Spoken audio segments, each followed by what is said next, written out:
Ya baik, selamat siang semuanya.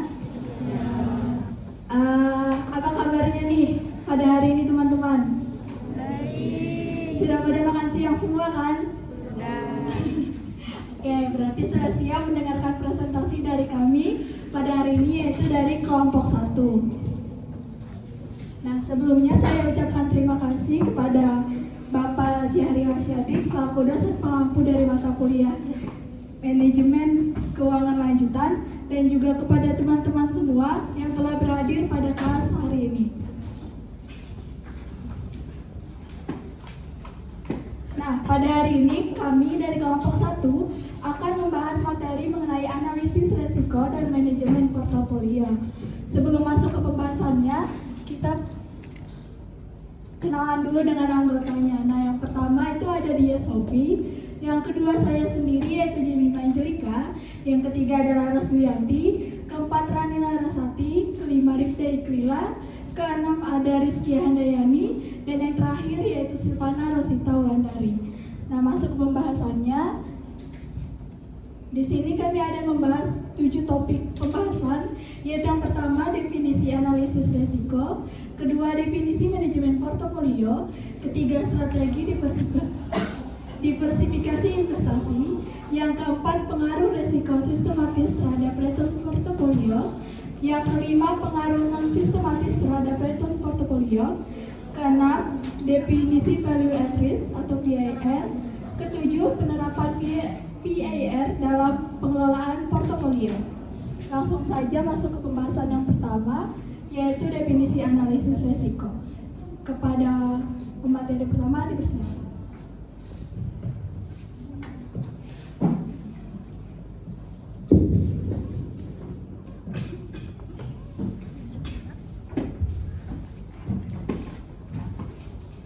Baik, perkenalkan kembali, saya Rizky Handayani selaku pemateri 1, yaitu mengenai definisi dari analisis risiko. Jadi analisis risiko itu sendiri merupakan proses evaluasi dan pengelolaan ketidakpastian yang nantinya itu berdampak negatif kepada perusahaan itu sendiri. Dan risiko itu juga seringkali diidentifikasi sebagai ketidakpastian yang mungkin merugikan bagi perusahaan. Analisis risiko itu juga melibatkan identifikasi, pengukuran, dan juga pengelolaan berbagai jenis risiko seperti risiko pasar, kredit, operasional, dan likuiditas yang dapat mempengaruhi stabilitas keuangan perusahaan. Tujuan dari analisis risiko ini sendiri untuk perusahaan itu bisa istilahnya itu meminimalkan potensi kerugian dan juga bisa mengatur strategi untuk mencegah dan juga meminimalisir dari risiko itu akan terjadi di kemudian hari. Lalu ada beberapa aspek-aspek utama dari analisis risiko. Yang pertama itu diidentifikasi dulu risikonya, yang mana proses identifikasi ini dapat mempengaruhi suatu kegiatan atau proyek, di mana ini juga melibatkan brainstorming, wawancara, analisis data, dan juga teknik-teknik lainnya.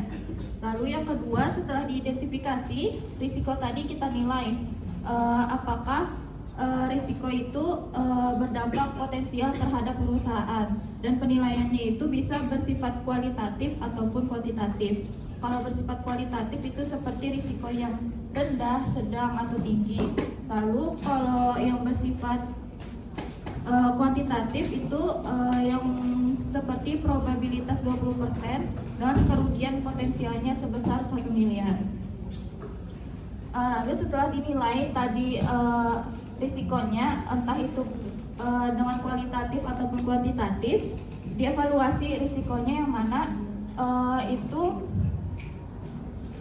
yang sekiranya perlu kita tangani terlebih dahulu, atau yang kemungkinan risikonya itu bisa berdampak besar terhadap perusahaannya. Lalu setelah dievaluasi tadi, barulah kita kelola risikonya dengan mengembangkan dan juga menerapkan strategi untuk mengurangi ataupun menghilangkan risiko yang tidak dapat diterima. Jadi strategi ini juga mungkin melibatkan penghindaran risiko seperti mitigasi resiko, transfer risiko dengan asuransi atau juga penerimaan resikonya itu sendiri. Jadi analisis risiko ini juga membantu perusahaan dan investor untuk mengidentifikasi potensi kerugian dengan menganalisis berbagai faktor yang dapat menyebabkan kerugian finansial. Lalu dapat mengukur tingkat risiko, memahami trade-off risiko dan keuntungan, dan juga mengembangkan strategi mitigasi risiko. Jadi itu aja yang bisa saya sampaikan. Selanjutnya saya kembalikan ke moderator.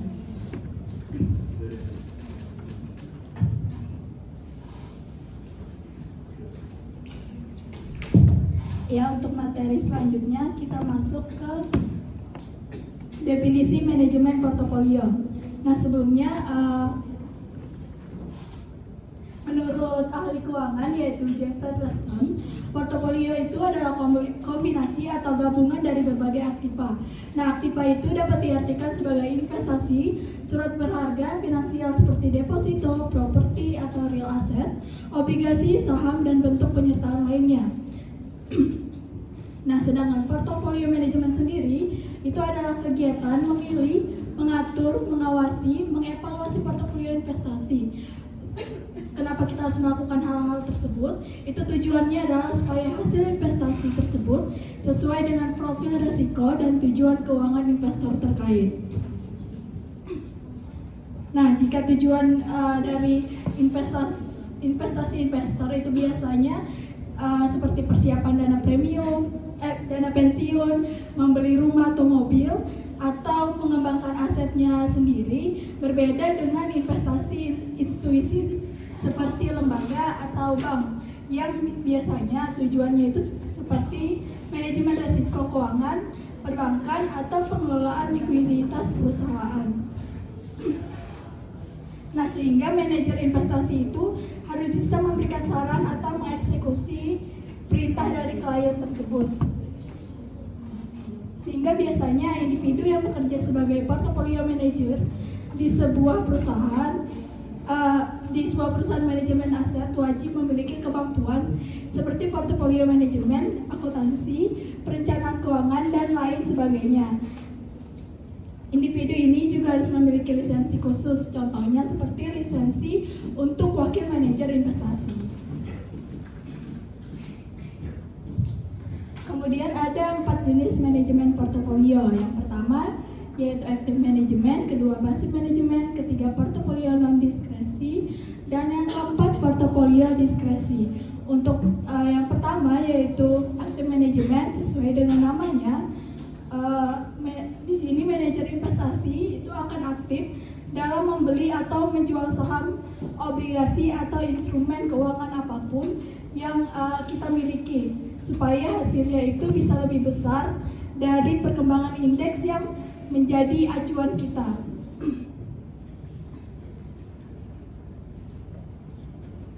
Nah, contohnya misalkan acuan kita itu adalah Standard & Poor's 500. Nah, maka manajer itu akan rajin jual beli instrumen keuangan tersebut supaya lebih besar dari S&P 500 tersebut. Nah, jenis manajemen portofolio ini membutuhkan pengawasan, evaluasi, dan skill yang lebih besar, sehingga harga dari active management ini lebih besar daripada jenis manajemen portofolio lainnya. Lanjut yang kedua yaitu passive management. Nah, di sini manajer investasi akan mengusahakan kinerja investasi sama dengan benchmark atau patokan tertentu. Nah, benchmark ini biasanya berbentuk indeks atau ETF. Nah, jadi misal benchmark atau indeksnya itu IDX 30, maka perusahaan manajemen akan membeli saham yang ada di dalam indeks IDX 30 itu saja, sehingga nanti hasil dari kinerjanya itu akan tetap sama. Nah, lanjut yang ketiga yaitu portofolio non diskresi. Di sini manajer investasi itu hanya akan menjadi financial advisor kepada investor. Nah, kegiatan jual beli itu seluruhnya akan tergantung dari investor itu sendiri. Bisa dilakukan oleh manajer, namun harus seizin dari investornya. Nah, investor individu ini biasanya yang memilih metode ini itu karena punya pengalaman dan pemahaman tentang dunia keuangan, sehingga bisa menganalisis pasar secara mandiri. Nah, kalau yang keempat, ini investor ini menyerahkan keputusan jual beli instrumen investasi itu sepenuhnya kepada perusahaan manajemen aset terkait.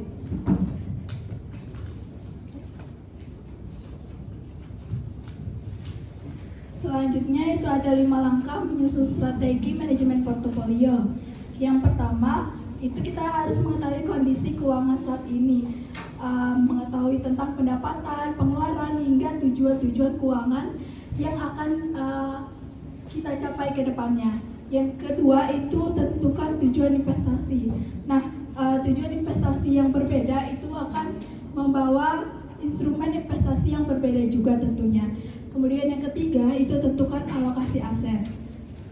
Nah, misal kita punya dana 10 juta, kita harus menentukan berapa juta yang akan kita masukkan ke dalam saham, berapa juta yang akan kita masukkan ke dalam obligasi.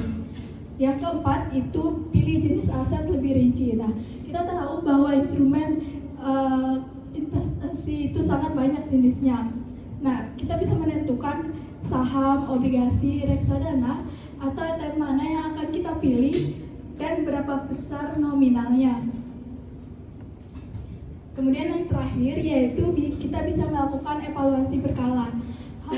Hal yang tidak kalah penting itu adalah melakukan evaluasi strategi dan hasil verifikasi secara berkala. Banyak kasus dari investor yang harus misalkan di rebalancing atau menyeimbangkan ulang portofolio investasi supaya tetap bisa sesuai dengan target yang diinginkan. Mungkin dari saya segitu saja, bisa dilanjutkan kepada pemateri selanjutnya.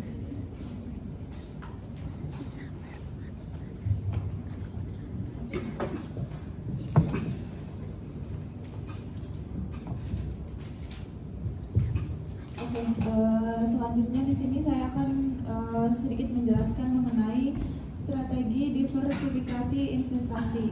Nah, sebelum itu mungkin mengenai istilah diversifikasi menurut Kamus Besar Bahasa Indonesia atau KBBI itu sendiri, arti diversifikasi itu adalah penganeka-ragaman. Nah, dalam konteks ekonomi dan keuangan, diversifikasi mengacu pada usaha untuk menghindari ketergantungan pada salah satu kegiatan saja, baik itu produk, jasa, ataupun investasi. Nah, kemudian untuk strategi diversifikasi itu sendiri dalam investasi adalah pendekatan yang digunakan untuk mengurangi resiko. Nah, hal ini dilakukan dengan menempatkan dana pada berbagai aset atau instrumen investasi yang berbeda dengan tujuan untuk menghindari kerugian besar jika salah satu dari investasi itu sendiri mengalami performa yang buruk atau gagal sepenuhnya. Nah, dengan memiliki portofolio yang terdiversifikasi, investor dapat mengimbangi potensi kerugian dengan potensi keuntungan berbagai investasi.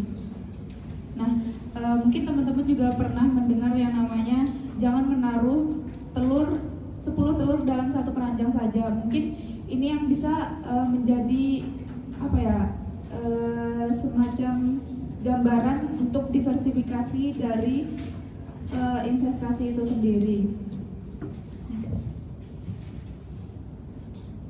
Nah, kemudian di sini ada beberapa jenis atau metode dari diversifikasi itu sendiri. Yang pertama itu ada diversifikasi aset, yaitu menempatkan dana pada aset seperti saham, obligasi, atau properti dan komoditas. Tentunya untuk mengurangi resiko terkait jika memasukkan dana di salah satu aset tertentu saja.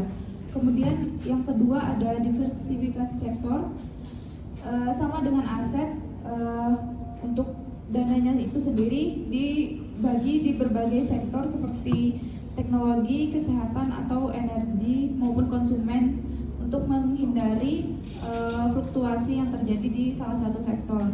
Kemudian yang ketiga ada diversifikasi geografis. Mengenai geografis tentunya berinvestasi di berbagai wilayah atau negara untuk mengurangi resiko ketidakstabilan ekonomi di salah satu negara maupun wilayah itu sendiri. Kemudian yang keempat ada diversifikasi valuta, yaitu memiliki aset atau investasi di berbagai mata uang untuk melindungi portofolio itu sendiri dari fluktuasi nilai tukar mata uang. Kemudian yang kelima ada diversifikasi produk, yaitu menginvestasikan dana di berbagai jenis produk keuangan. Kemudian yang terakhir ada diversifikasi waktu, yaitu memasukkan dana atau investasi secara bertahap untuk mengurangi resiko terkait dengan volatilitas pasar itu sendiri. Itu tadi untuk jenis atau metode diversifikasi. Next. Nah, untuk yang selanjutnya itu ada tujuan dan manfaat diversifikasi dalam investasi.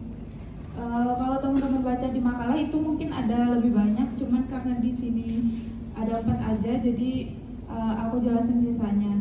Nah, yang pertama itu diversifikasi bertujuan untuk mengurangi resiko kerugian yang signifikan dengan menyebar investasi ke berbagai jenis aset, yaitu tujuan atau manfaat diversifikasi itu sendiri meminimalisir risiko dari kerugian seperti yang Kia jelaskan di awal, yaitu mengenai risiko. Kemudian yang kedua itu diversifikasi memungkinkan investor lebih fleksibel dalam menyesuaikan portofolio dengan kondisi pasar yang berubah. Nah, diversifikasi dalam investasi itu sendiri membantu untuk menemukan strategi investasi yang cocok dan berhasil bagi para investor itu sendiri. Kemudian yang ketiga ada investor dapat mengoptimalkan potensi imbal hasil dengan memanfaatkan peluang di berbagai pasar dan sektor. Nah, diversifikasi dalam investasi itu bisa meningkatkan keuntungan dalam investasi itu sendiri, karena memang tujuan dari investasi adalah mencari keuntungan. Kemudian yang keempat yaitu diversifikasi dapat membantu investor untuk tidak terlalu bergantung pada satu jenis instrumen, terutama yang memiliki risiko tinggi. Nah, mungkin ini salah satu tujuan yang utama dari diversifikasi dalam investasi itu sendiri, yaitu mengurangi ketergantungan pada salah satu jenis instrumen investasi itu sendiri. Kemudian di makalah ada beberapa lagi, yaitu mengoptimalkan likuiditas, karena investasi itu sendiri lebih mudah dilikuidkan daripada harus berinvestasi ke aset. Kemudian menghadapi ketidakpastian ekonomi itu salah satu untuk manfaat dari diversifikasi dalam investasi itu sendiri, karena ekonomi kan pasti bergerak tidak standar begitu aja gitu. Yang selanjutnya peluang pertumbuhan, kemudian ada perlindungan terhadap kondisi pasar yang tidak pasti. Mungkin ini berkaitan juga tadi sama ketidakpastian ekonomi. Kemudian mengoptimalkan sumber daya. Nah, itu tadi untuk tujuan dan manfaat dari diversifikasi dalam investasi. Mungkin itu aja yang bisa saya sampaikan. Untuk materi selanjutnya saya serahkan ke teman saya.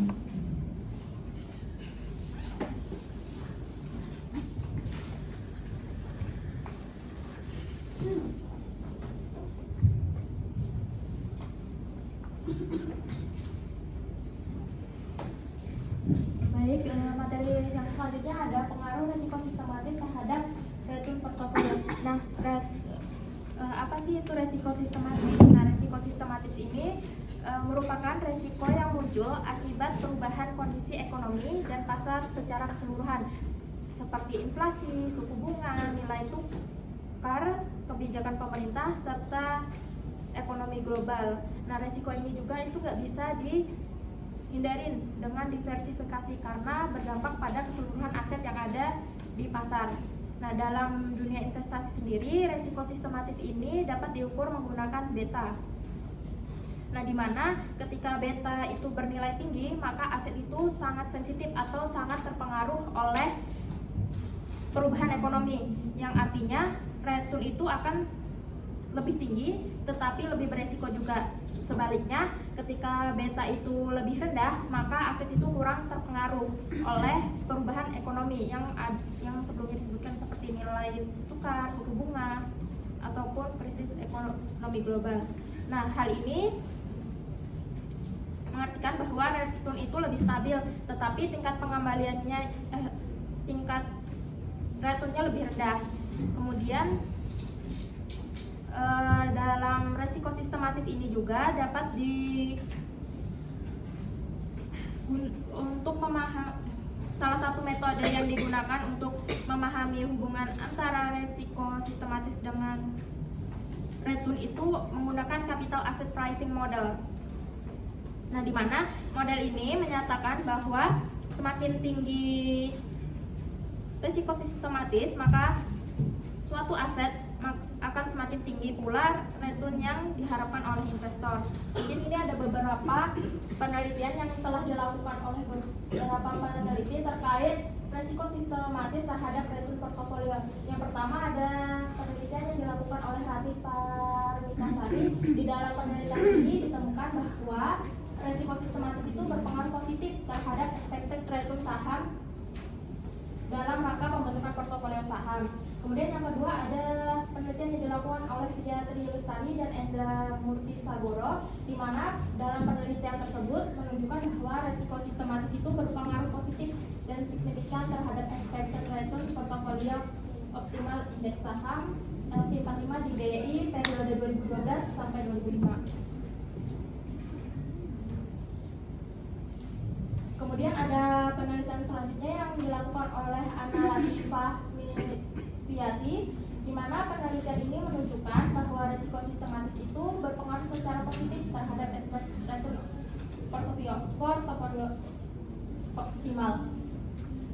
Selanjutnya yang terakhir ada penelitian yang dilakukan oleh Irda Yusra dan Indah Auliarani, di mana dalam penelitian ini menunjukkan bahwa risiko sistematis itu berpengaruh positif serta signifikan terhadap return saham perusahaan yang terdaftar di Bursa Efek Indonesia tahun 2015 sampai 2019 signifikan pada level 1%.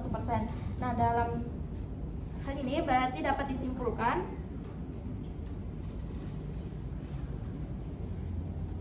bahwa resiko sistematis itu berhubungan positif dengan return portofolio. Hal ini juga sejalan dengan teori dari capital asset pricing model, di mana semakin tinggi resiko sistematis maka semakin tinggi pula return yang diharapkan oleh investor.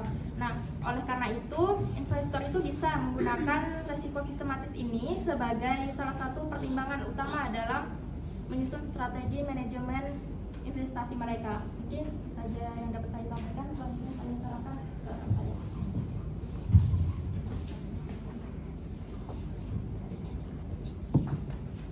Oke, sebelumnya terima kasih atas kesempatannya. Perkenalkan kembali, nama aku Rifa Dula. Di sini aku akan menjelaskan tentang pengaruh non sistematis terhadap return portofolio, yang mana ini berkebalikan dari yang dijelaskan oleh dia tadi, yaitu pengaruh sistematis. Di sini aku akan menjelaskan apa itu pengaruh non sistematis. Jadi yang pertama kita akan membahas tentang pengertian dari risiko non sistematis. Jadi risiko non sistematis ini biasa kita dengar dengan risiko spesifik, yang mana risiko ini adalah jenis dari risiko yang mana mempengaruhi satu perusahaan aja. Jadi contohnya seperti risikonya itu seperti pemogokan karyawan, kemudian tuntutan oleh pihak lain, kemudian produk yang tidak berhasil dan juga sebagainya. Jadi risiko ini berbeda dengan risiko sistematis yang dijelaskan sebelumnya, yang mana risiko sistematis sendiri itu mencerminkan faktor makroekonomi seperti inflasi, kemudian tingkat suku bunga ataupun resesi, dan juga menurunkan pasar gitu. Kemudian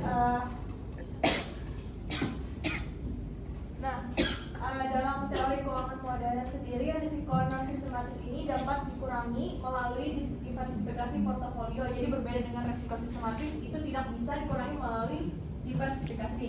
Nah, maksudnya adalah dengan cara menyebar investasi ke berbagai aset yang tidak berkorelasi tinggi. Jadi dengan demikian, ketika satu perusahaan itu mengalami kerugian akibat risiko spesifik ini, maka efeknya terhadap portofolio secara keseluruhan menjadi lebih kecil. Kemudian next,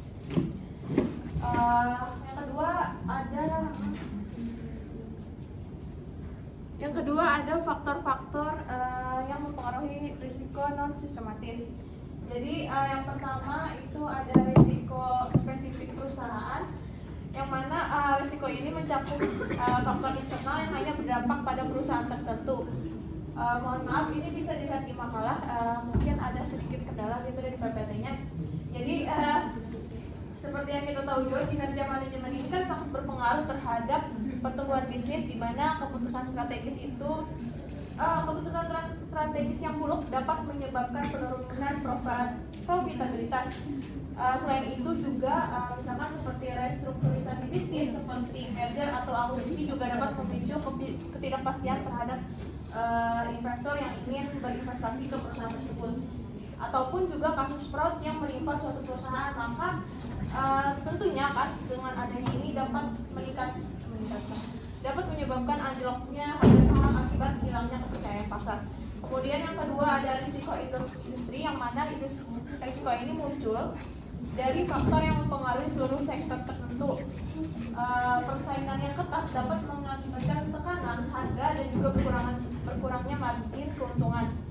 Selain itu, perubahan regulasi seperti kebijakan pajak ataupun peraturan lingkungan dapat meningkatkan biaya operasional dan menghambat ekspansi bisnis, sehingga risiko ini mempengaruhi pendapatan perusahaan dalam industri tersebut. Kemudian yang ketiga ada risiko keuangan perusahaan.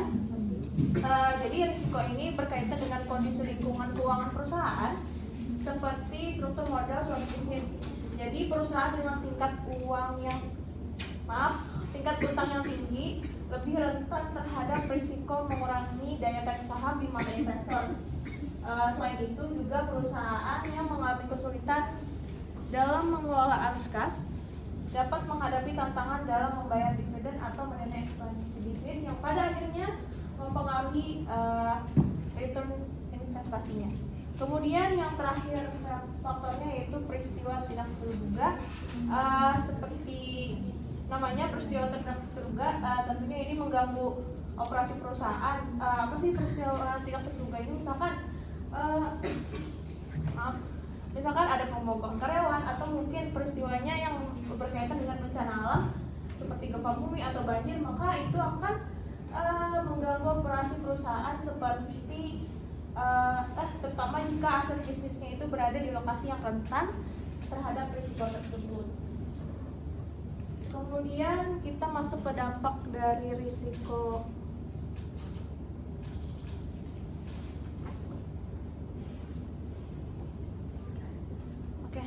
Bisa dilihat di makalah saja. Kemudian yang ketiga itu ada dampak risiko non sistematis terhadap return portofolio. Jadi dampak dari risiko non sistematis ini ada beberapa dampak utama, yang mana di sini terbagi menjadi tiga. Yang pertama itu ada penurunan return sahamnya. Jadi jika risiko ini menyebabkan penurunan harga saham, maka portofolio yang memiliki exposure tinggi terhadap saham tersebut tentunya akan juga mengalami penurunan return. Kemudian yang kedua ada ketidakstabilan portofolio. Risiko yang tinggi pada satu sektor atau industri dapat menyebabkan fluktuasi return yang besar. Kemudian yang ketiga ada perubahan strategi investasi. Pada kasus ini, investor mungkin harus melakukan rebalancing portofolio ataupun menambahkan diversifikasinya untuk mengurangi exposure terhadap risiko spesifik atau risiko non sistematis bahasanya. Kemudian yang keempat, kita akan membahas tentang strategi pengelolaan risiko non sistematis karena tadi ada dampaknya, kemudian ada strategi pengelolaannya. Nah, jadi ada beberapa cara yang dapat digunakan untuk mengelola risiko ini agar tidak terlalu, jadi kita tidak bisa menghindarkan tapi bisa mengurangi. Yang pertama ada diversifikasi. Diversifikasi ini adalah strategi utama dalam mengurangi risiko ini. Dengan demikian, berbagai aset dari sektor dan industri yang berbeda, investor dapat mengurangi dampak dari risiko non sistematis. Kemudian yang kedua ada analisis fundamental dan manajemen risiko. Nah, investor dapat melakukan analisis fundamental untuk menilai kesehatan keuangan dan juga prospek pertumbuhan perusahaan sebelum berinvestasi. Selain itu, penggunaan teknik manajemen risiko ini juga seperti stop loss order juga dapat membantu mengurangi potensi kerugian. Kemudian yang terakhir, yang ketiga ada rotasi sektor. Investor dapat melakukan rotasi sektor dengan menyesuaikan portofolio berdasarkan tren makroekonomi dan perubahan dalam industri tertentu. Kemudian yang terakhir ada penggunaan instrumen derivatif. Instrumen seperti opsi dan futures dapat digunakan untuk melakukan lindung nilai atau hedging terhadap risiko tertentu dalam portofolio. Mungkin itu saya yang bisa saya sampaikan. Saya silakan kepada teman saya. Terima kasih.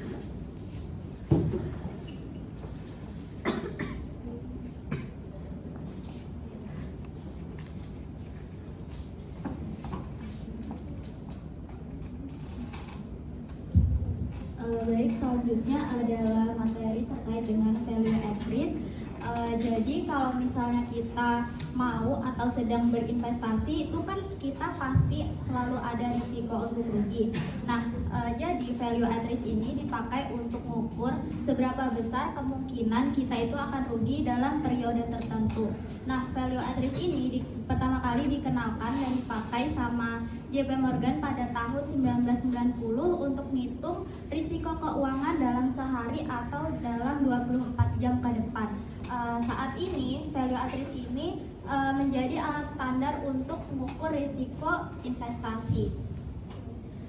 Jadi singkatnya value at risk ini tuh menjawab pertanyaan investor, seberapa besar kerugian maksimal yang bisa terjadi dalam jangka waktu tertentu dengan tingkat kepercayaan tertentu. Misalnya kayak gini, aku punya portofolio saham senilai 1 miliar.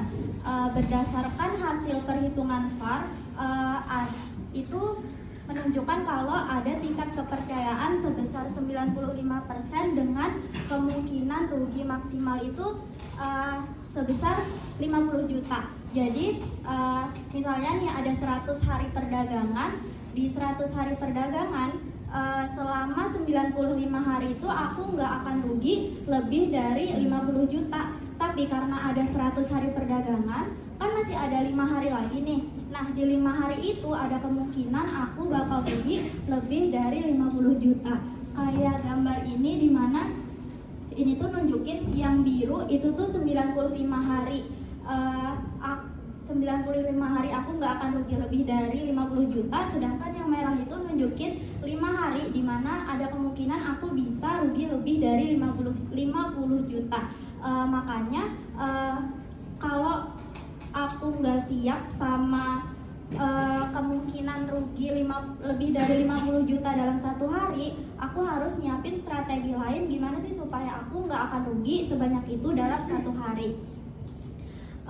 Tapi value at risk ini tuh nggak bisa memprediksi dengan pasti kapan kerugian besar itu bakal terjadi. Tapi value at risk ini tuh ngasih gambaran seberapa besar risiko yang mungkin akan terjadi dalam jangka waktu tertentu. Nah, dengan tahu angka dari value at risk ini, investor itu bisa nentuin batas toleransi risiko dan ngatur strategi investasi supaya mereka itu nggak akan rugi secara nggak akan rugi secara besar. Nah, jadi value at risk ini tuh penting banget untuk investor dan perusahaan supaya mereka itu bisa mengukur risiko dan nyiapin strategi mitigasi terhadap perusahaannya.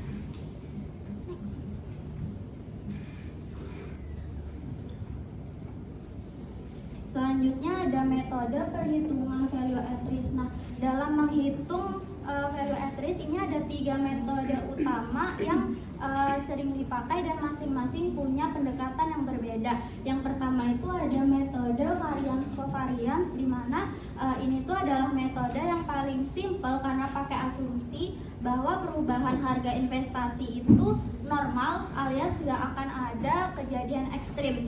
Jadi metode variance covariance ini tuh mikirnya nggak bakal ada kejadian ekstrim yang terjadi. Intinya di metode variance covariance ini kita ngitung kemungkinan kerugian dengan melihat rata-rata dan seberapa besar harga saham itu biasanya naik atau turun.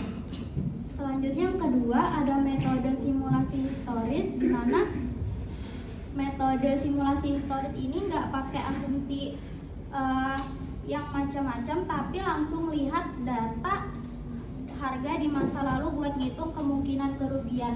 Namanya historis berarti metode ini pakai laporan keuangan yang mereka lihat di periode sebelumnya. Jadi kalau di data sebelumnya itu ada hari-hari di mana harga turun, itu bakal masuk ke perhitungan metode simulasi historis ini. Lalu yang terakhir itu ada metode simulasi Monte Carlo, yang mana metode ini tuh metode yang lebih modern karena pakai simulasi komputer buat bikin banyak kemungkinan yang mungkin akan terjadi di masa depan. Jadi dengan metode simulasi Monte Carlo ini kita tuh bisa lihat berbagai kemungkinan yang mungkin terjadi dan mengukur risikonya dengan lebih akurat. Mungkin sekian dari saya, selanjutnya akan dilanjutkan oleh rekan saya.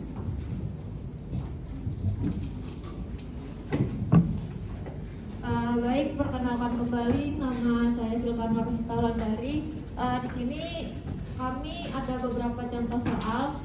Yang pertama itu terkait metode variance covariance, di mana dalam selama 6 bulan terakhir terjadi 3 kali karyawan perusahaan itu melakukan demo.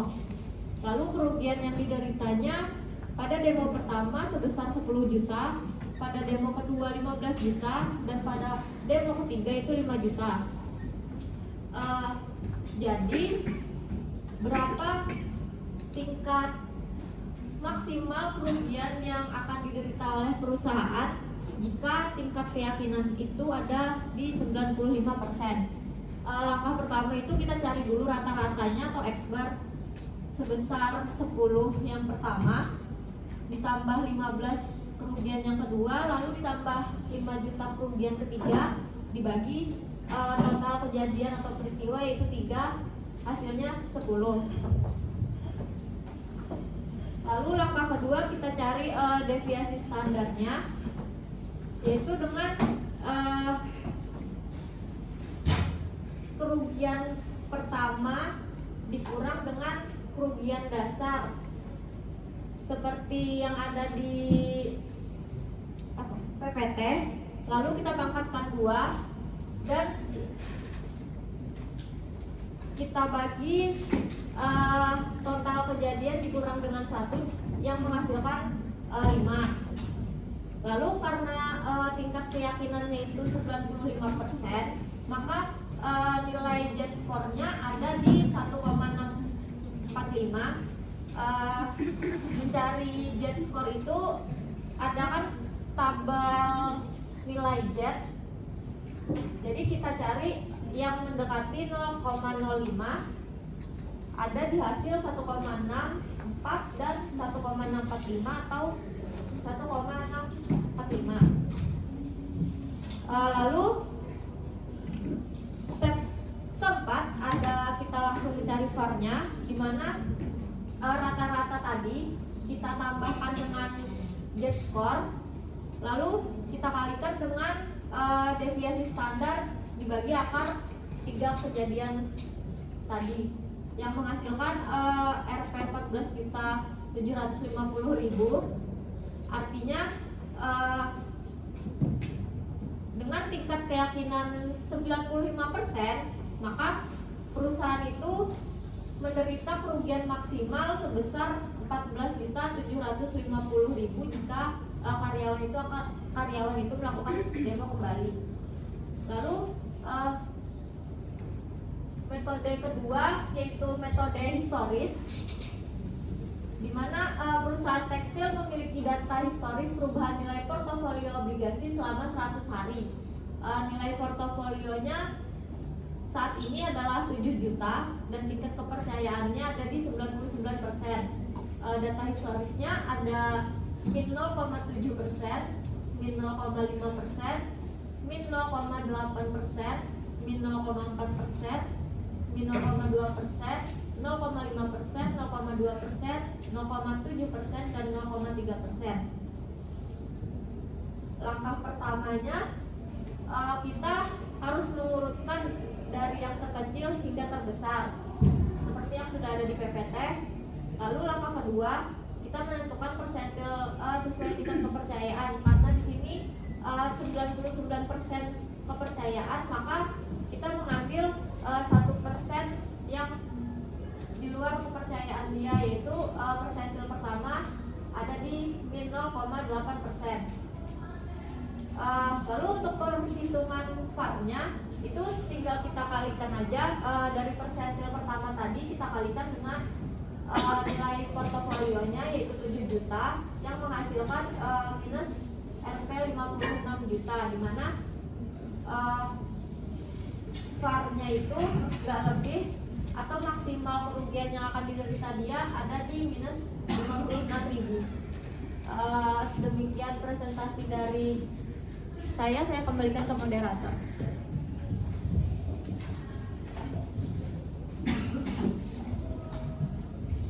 Ya baik, itu tadi pemaparan materi dari kami yaitu kelompok 1 mengenai analisis resiko dan manajemen portofolio. Nah, kita masuk ke sesi tanya jawab. Mungkin dari teman-teman kelompok pembahas yaitu kelompok 2 yang masih belum jelas mengenai materi kami atau ingin menyanggah sesuatu dari materi kami, dipersilahkan kepada kamu. Ya, kepada Bulan.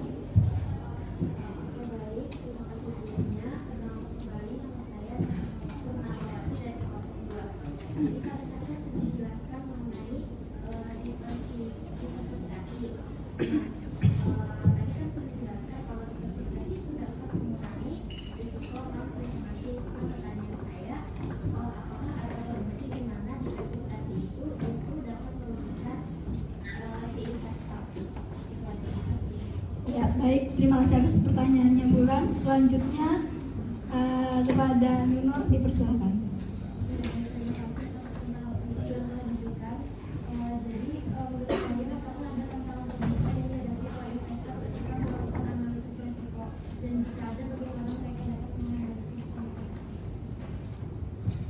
Baik, terima kasih untuk pertanyaannya Nur. Selanjutnya kepada dia, dipersilakan. Perkenalkan, nama aku Hana Sadia dari kelompok 2. Nah, jadi tadi kan kalian menyebutkan ada perubahan strategi investasi yaitu dengan melakukan rebalancing portofolio. Nah, pertanyaan aku, apa peran dari rebalancing itu sendiri dalam manajemen portofolio dan seberapa penting portofolio itu perlu seberapa sering portofolio itu perlu di rebalance? Ya, terima kasih. Baik, terima kasih atas pertanyaannya. Selanjutnya kepada Kamal, dipersilakan. Baik, sebelumnya kembali saya Kamal Putri dari kelompok 2. Yang aku tanyakan itu di bagian pengaruh risiko sistematis terhadap manajemen portofolio. Nah, menurut kalian seberapa relevan beta itu sebagai ukuran risiko sistematis dalam kondisi pasar yang sangat fluktuatif atau saat terjadi krisis ekonomi global? Baik, terima kasih pertanyaannya Mila. Selanjutnya kepada Silakan.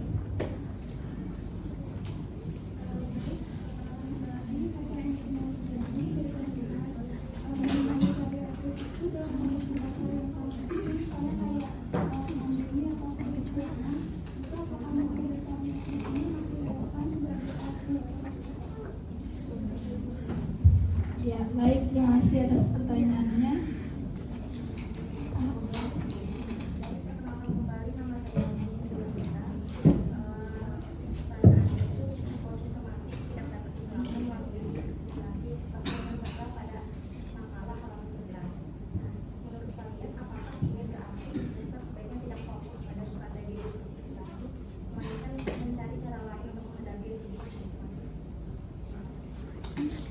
Ya, baik, terima kasih atas pertanyaannya. Selanjutnya kepada Hervin, dipersilakan.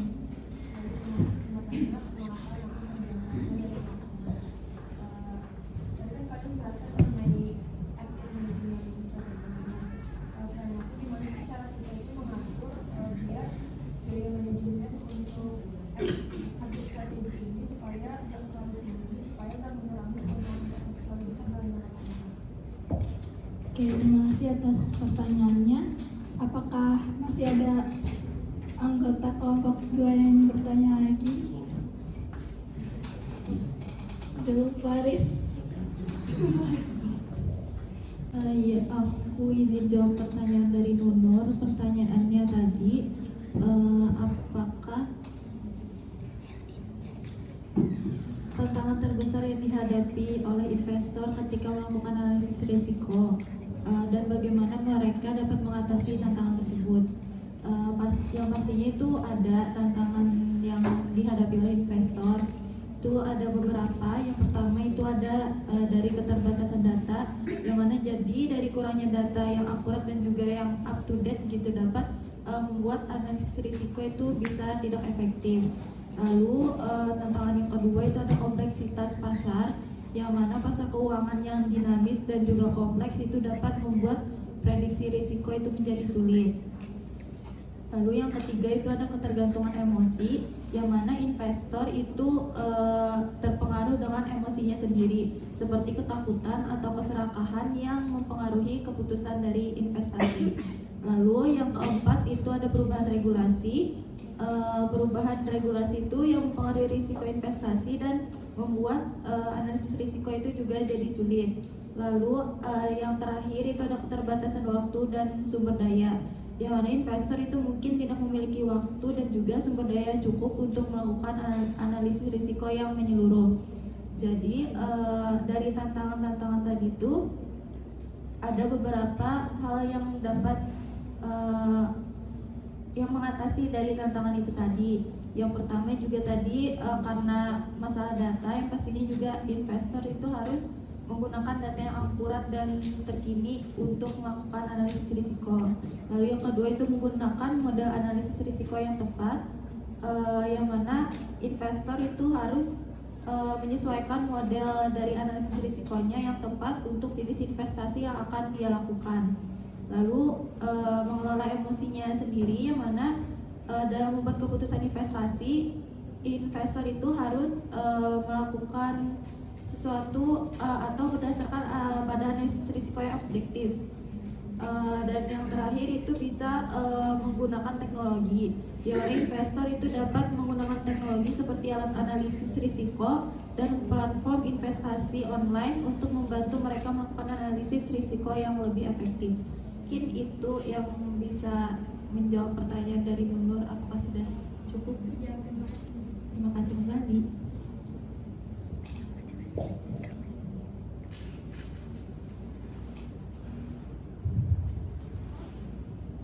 Oke, izin menjawab pertanyaan dari dia tadi. Pertanyaannya, apa peran rebalancing dalam manajemen portofolio dan seberapa sering portofolio perlu rebalancing?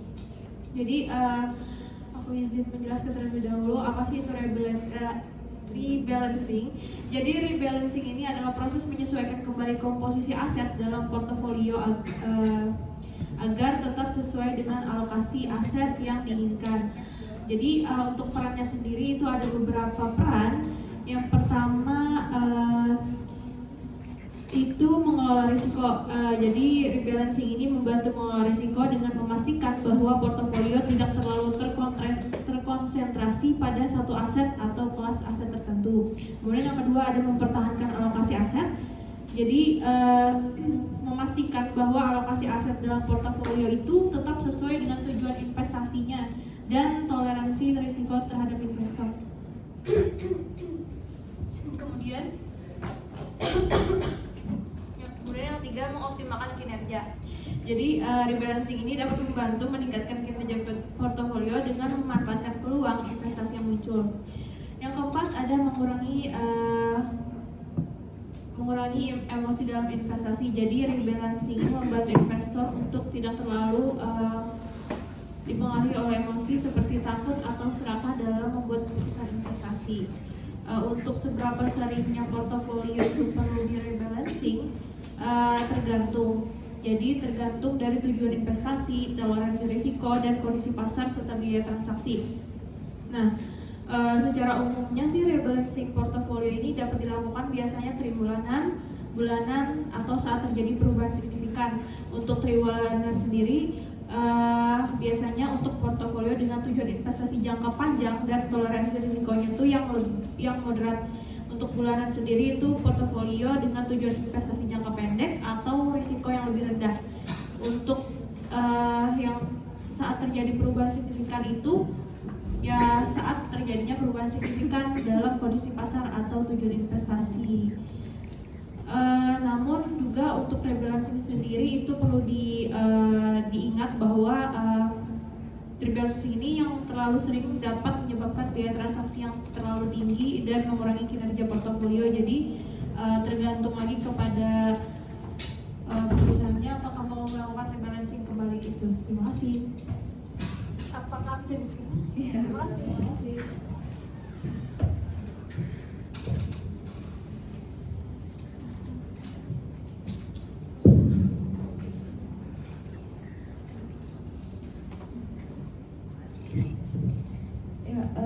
Di sini saya akan mencoba menjawab pertanyaan dari Bulan. Pertanyaannya tadi, apakah ada kondisi di mana diversifikasi justru malah merugikan investor? Nah, karena tadi mungkin saya cuma memberikan materi mengenai tujuan dan manfaat diversifikasi. Nah, untuk kerugian dari diversifikasi itu sendiri mungkin ada beberapa di sini. Nah, yang pertama itu biaya transaksi yang tinggi, karena jika investor menginvestasikan dananya kepada aset misalnya dengan menjual, kemudian membeli lagi, kemudian menjual lagi, itu malah membuat biaya transaksi yang lebih tinggi karena aset sendiri kan harganya berfluktuasi. Kemudian yang kedua ada kurangnya pengetahuan atau keahlian. Nah, jika investor itu sendiri tidak mempunyai pengetahuan atau keahlian khusus terhadap investasi tersebut, maka jika investor tersebut melakukan diversifikasi, itu dapat merugikan investor itu sendiri karena kurangnya pengetahuan itu sendiri. Kemudian kemudian yang ketiga, jika investor itu sendiri terlalu banyak mendiversifikasikan atau menganekaragamkan investasinya, itu malah justru membuat rugi investor itu sendiri karena susahnya mengatur investasi dia yang terlalu banyak itu tadi. Kemudian ketergantungan pada kinerja aset.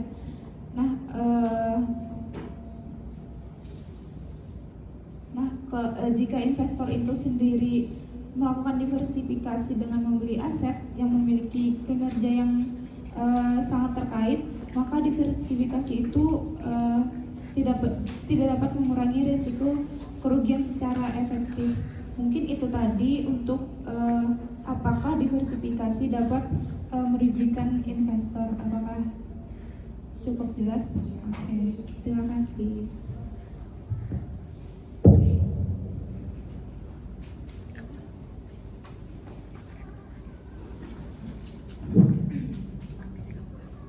Baik, aku akan menjawab pertanyaan dari Herdin. Pertanyaannya itu bagaimana cara manajemen mengatur biaya manajemen yang tinggi dalam strategi aktif manajemen agar tidak mengurangi keuntungan investasi terlalu besar dalam jangka panjang. Seorang manajemen memiliki berbagai cara dalam mengaturnya, misalnya dengan mengoptimalkan proses investasi di mana mereka bisa menggunakan bantuan seperti AI atau perangkat analitik lainnya dalam mengolah data dan memprediksi pasar dengan lebih cepat dan akurat, di mana penggunaan teknologi ini dapat membantu mengurangi waktu dan tenaga yang diperlukan dalam proses analisis. Yang kedua, dengan mengurangi frekuensi transaksi agar meringankan dampak negatif terhadap keuntungan jangka panjang. Yang ketiga, ada meningkatkan diversifikasi untuk mengurangi resiko dan biaya, di mana pengurangan ini bisa untuk banyak transaksi atau perubahan yang tidak perlu sehingga mengurangi biaya manajerial. Yang keempat, ada dengan fokus pada investasi berkelanjutan dengan potensi jangka panjang, di mana manajer dapat memilih untuk berinvestasi dalam aset atau saham yang memiliki potensi pertumbuhan jangka panjang dan fundamental yang kuat. Lalu yang kelima, ada optimalisasi pengelolaan pajak, di mana manajer dapat berfokus pada pengelolaan pajak yang efisien, seperti meminimalkan pajak capital gain dengan mempertahankan posisi investasi untuk jangka panjang dan memanfaatkan peraturan pajak yang ada. Dengan begitu, biaya yang timbul dari pajak transaksi dan pajak penghasilan atas capital gain dapat meningkatkan keuntungan bersih bagi investor meskipun biaya manajerialnya lebih tinggi. Apakah dapat dipahami?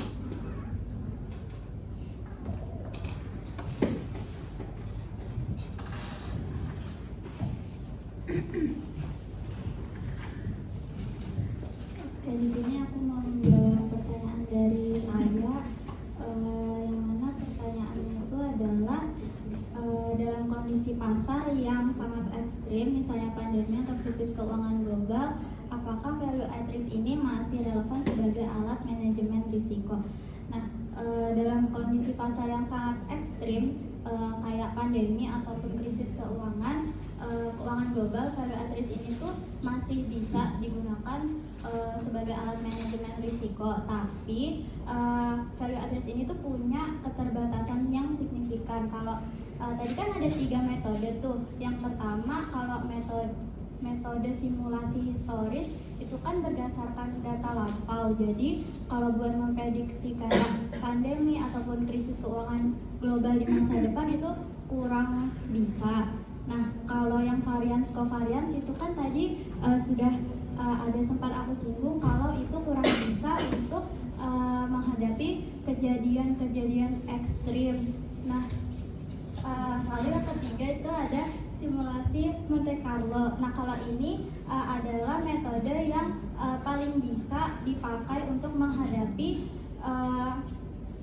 kejadian-kejadian tidak terduga di masa depan, karena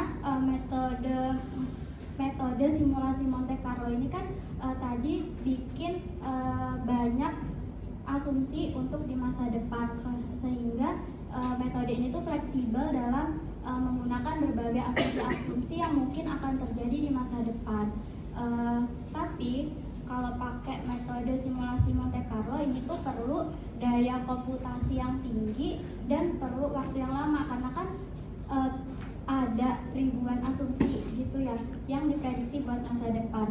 Nah, jadi kalau buat kondisi pasar yang tidak terduga, terlebih kayak pandemi ataupun krisis keuangan global, value at risk ini tuh masih relevan sebagai alat pengukuran risiko, tapi nggak cukup cuma pakai value at risk ini aja. sehingga lebih baik dikombinasikan dengan metode-metode lainnya supaya bisa ngasih gambaran yang lebih jelas terkait risiko yang akan terjadi gitu di masa depan. Karena ada kasih.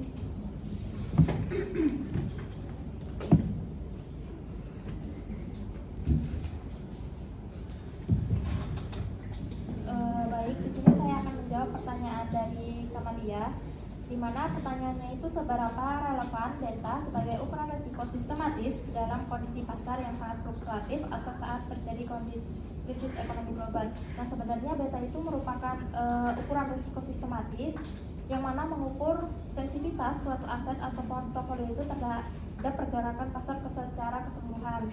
Tapi dalam kondisi pasar yang sangat fluktuatif atau tidak stabil atau saat terjadinya krisis ekonomi global, nah relevansi beta itu terhadap ukuran risiko itu bisa berkurang karena beberapa alasan. Yang pertama itu korelasi yang tidak stabil, di mana ketika terjadi krisis itu korelasi antara aset itu cenderung meningkat karena investor melakukan aksi jual secara bersamaan. Nah, hal ini juga bisa menyebabkan beta itu tidak lagi mencerminkan risiko sebenarnya karena volatilitas yang meningkat secara tiba-tiba. Kemudian ada alasan yang kedua, ada asimetris risiko, di mana beta itu mengasumsikan bahwa reaksi aset terhadap kenaikan dan penurunan pasar adalah simetris, sehingga ketika ada kondisi krisis banyak aset itu mengalami penurunan harga lebih besar dibandingkan kenaikan saat pasar pulih. Kemudian alasan yang ketiga itu tidak memperhitungkan risiko spesifik, seperti beta itu hanya mengukur risiko sistematis yang berasal dari pasar secara keseluruhan. Nah, di mana dalam krisis itu risiko idiosinkratik atau spesifik risiko perusahaan atau sektor itu juga meningkat, tetapi tidak ditangkap oleh beta. Kemudian alasan yang keempat itu volatilitas pasar yang berlebihan, di mana dalam kondisi ekstrim beta itu biasanya menjadi sangat tidak stabil dari waktu ke waktu, di mana perubahan besar dalam harga pasar itu dapat membuat estimasi beta dalam periode tertentu menjadi tidak dapat diandalkan untuk keputusan investasi. Nah, dari hal itu juga bisa disimpulkan bahwa beta ini bisa digunakan sebagai referensi dalam kondisi pasar yang sangat fluktuatif atau tidak stabil ataupun saat krisis global, sebaiknya beta ini dikombinasikan dengan ukuran risiko lain. Contohnya bisa pakai value at risk dan drawdown analysis atau liquidity risk metric atau volatility index, yang mana analisis yang dikombinasikan itu mencerminkan sifat dinamis dari pergerakan pasar.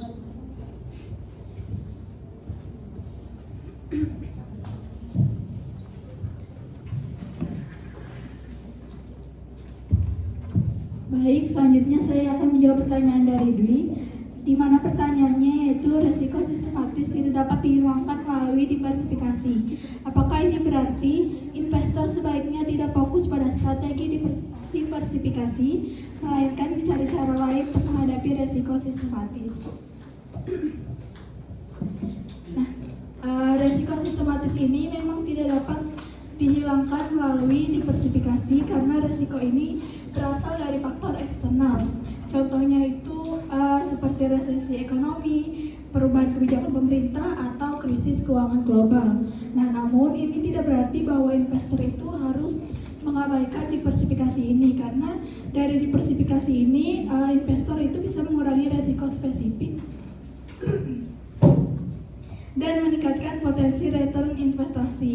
Nah, sebaliknya strategi terbaik itu bagi investor bisa mengkombinasikan antara diversifikasi dengan langkah-langkah lain yang bisa mengelola resiko sistematis itu tadi.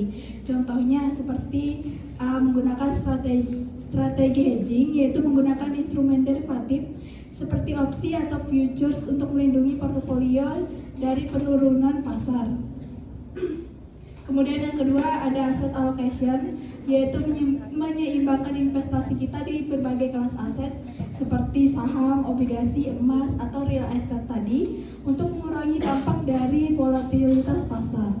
Kemudian yang ketiga, kita bisa menggunakan saham sektor defensif yang misalnya barang konsumsi utilitas atau aset seperti emas cenderung lebih tahan terhadap guncangan ekonomi. Yang keempat, manajemen risiko makroekonomi. Investor bisa mengamati tren ekonomi dan menyesuaikan portofolio sesuai dengan perubahan kondisi makroekonomi itu sendiri. Kemudian yang terakhir yaitu bisa menggunakan strategi jangka panjang. Nah, investor ini bisa menghindari reaksi berlebihan terhadap fluktuasi pasar jangka pendek dan berfokus pada investasi jangka panjang dengan fundamental yang lebih kuat. Nah, jadi meskipun diversifikasi tidak menghilangkan risiko sistematis itu sendiri, tetap merupakan strategi yang penting untuk mengurangi risiko spesifik perusahaan. Untuk menghadapi risiko sistematis, investor sebaiknya menerapkan pendekatan yang lebih luas dengan kondisi strategi lainnya. Apakah bisa diterima? Terima kasih.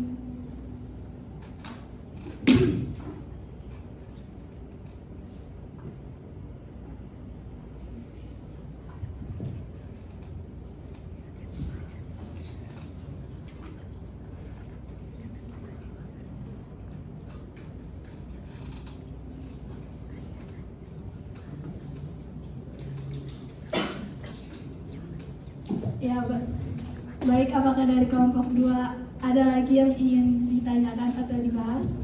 Ya, mungkin untuk sesi tanya jawab pada hari ini akan kita akhiri.